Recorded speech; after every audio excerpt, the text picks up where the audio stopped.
The American Foundation for the Blind Career Connect program introduces this brief video on technology tools in the office for workers who are blind. Scenes of employees using various technologies are shown. These technologies include a refreshable Braille display, personal digital assistants, PDA, calculator, video magnifier, copier, cell phone, Braille writer, printer, laptop, and Braille printer. In today's office workplace, employees use a variety of technology tools to do their job. These tools may differ from office to office. Businesses utilize technology to keep their workers competitive and help them work with efficiency. Although their tools may look somewhat different than the tools of the sighted co-workers, blind employees also use technology tools to do their job effectively.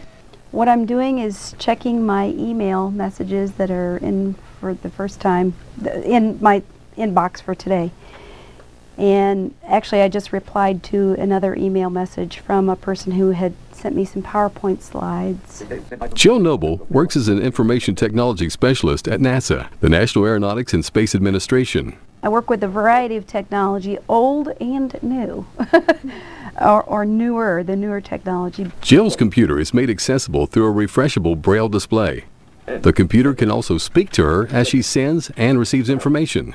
Jill's computers provide access to her documents, email, and the internet through the use of screen reading software. When I first turn on the Braille Note, it goes to a main menu, and then from the main menu you can drop down to other things like word processing, a planner, an address list, email options, internet options. The tools that each worker needs are unique to the job and his or her training. Typically, however, a combination of speech and Braille technology make up the office setting for a blind employee. A number of handheld devices can provide readily accessible information. E-M-B-O-S-S-E-R. Embusser. Working.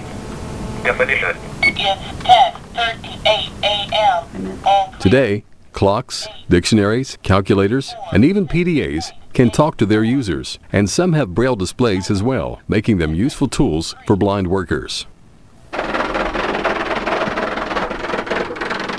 Printers, which are also known as embossers, are available to produce Braille documents, like reports or spreadsheets, for those who read Braille. With the flip of a switch, the employee can use a standard printer to print a regular text document for sighted colleagues. Print documents can be scanned into the computer, and software makes it possible for those documents to be printed in Braille or read on a Braille display. The employee may also choose to listen to the text of the scanned document using a screen reader. Jill places a pair of headphones over her ears. Braille can also be used to label objects such as file folders and any other material that the employee will want to easily access. Jill uses a Braille writer. 3711, Jill speaking. There are many different ways employers can recover the cost of accommodations through tax incentives, government programs, local resources, and most importantly, through the increased productivity of employees who are blind. I always say that there's no way that I could be doing this job without adaptive equipment. You have to have a lot of tools in your toolbox. When you're given the tools, it definitely makes you competitive. For more information and employer assistance, contact Career Connect staff at 888-824-2184, toll free, or careerconnect@afb.net. A special thanks to Jill Noble and NASA for their support of this presentation.